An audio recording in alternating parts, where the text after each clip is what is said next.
Hello, and welcome to JA Explained. This episode is all about helping your child or teen with JA juggle the emotional challenges of having a chronic condition like arthritis. My name is Jeanne Proefrock, and I myself am a JA parent.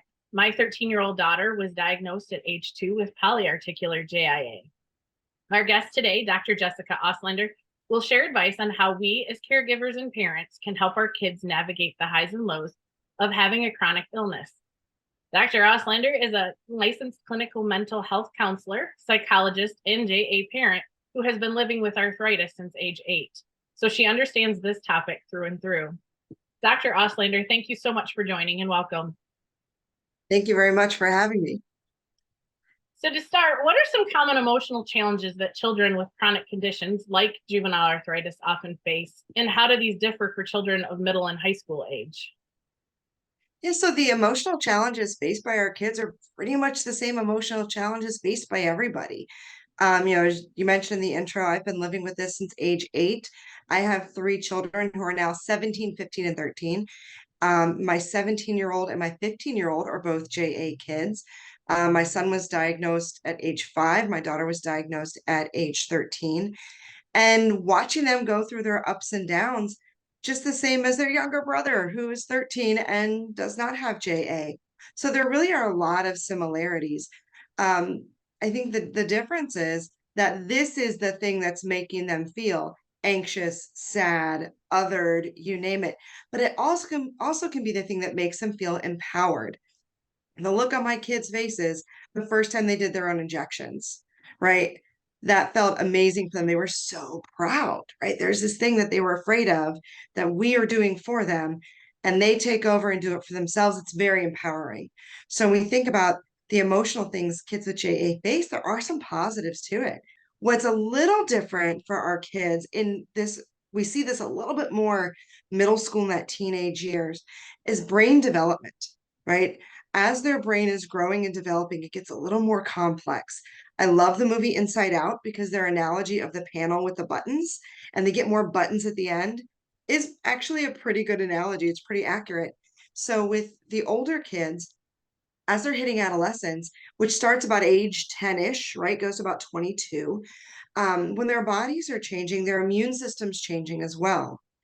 What we also know with the brain is that the brain's affected by immune system changes. The brain's affected by adolescence, not just with hormones that we hear about, but also different parts of the brain are growing at different rates. It's having its own growth spurt. So maybe the parietal lobe on the sides of our head is growing. That's spatial reasoning. This is why kids think everybody's looking at them. Or if you're tired, they're like, oh my gosh, why are you mad at me? Right? Because spatial reasoning is thrown a bit for a loop, right? They run into things, they drop things. Maybe it's the front of their prefrontal cortex, analytical thinking, where all of a sudden all of that math in elementary school clicks and comes together and they feel like they can solve any problem you put in front of them, right? So we've got these differences in brain growth and development that affect the adolescents a little bit more than the younger kids. The brain isn't done growing until about 25, 26 years old. So when we talk about adolescence, I also want to pull in a little bit for the young adults. Their brain's still growing too. So when that immune system is fluctuating with the disease, or the pain signals are fluctuating with the disease, that's hitting a developing brain. It's hitting a moving target. So they're going to have good days and bad days like any other kid. You kind of talk about that emotional outbursting almost type of thing. So if you're a parent and your child isn't as vocal, how do you recognize the signs of emotional distress with children in chronic pain? Like especially say a high schooler or a middle schooler that doesn't want to be as vocal about it. How do you recognize that sign? Yeah, there's a couple different ways. I think with the older kids, you can, assuming that they're cognitively able to, you can have that conversation. Like, okay, we do need to communicate about your pain level because I need to know. I had a conversation with my oldest. I'm like, okay, either you're flaring and the medication isn't doing what it's supposed to, or you're using an excuse to not take out the trash. And he just looked at me like, huh, either I have to admit that I have to go see my doctor or start taking out the garbage. Weighing these things out, right? Because I would notice the limp, right? I would notice little telltale signs. And he and I both have ankylosing spondylitis. We have the same thing. So he gets away with nothing in front of me. Dad's another story. I can tell how he's holding his body. I'm like, oh, I can feel your posture right now.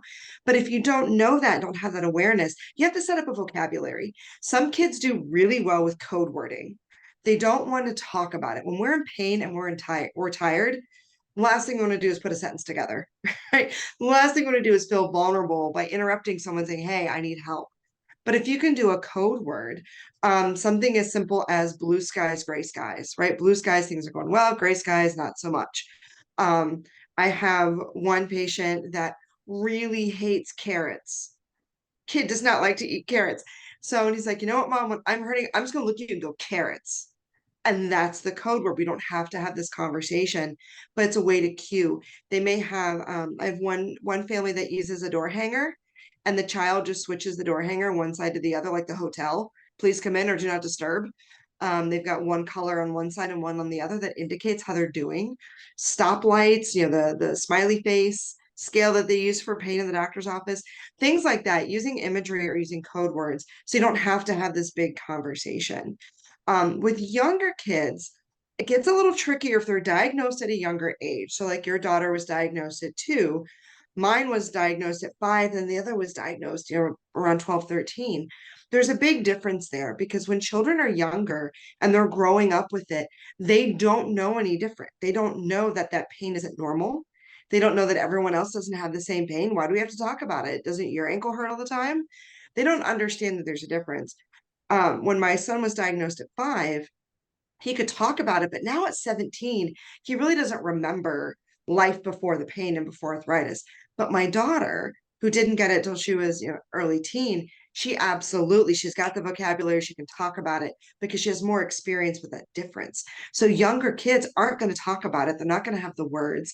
They may not let on because they don't know any different. So for the younger kids, it may take getting to a period of relief, whatever that looks like for your child, or medicated remission if you can get it, to start that conversation about what it feels like when they're in pain and not in pain and how it affects their feelings. A lot of kids talk about fear, they're afraid of injury. So if that knee hurts, they're maybe afraid to walk on it.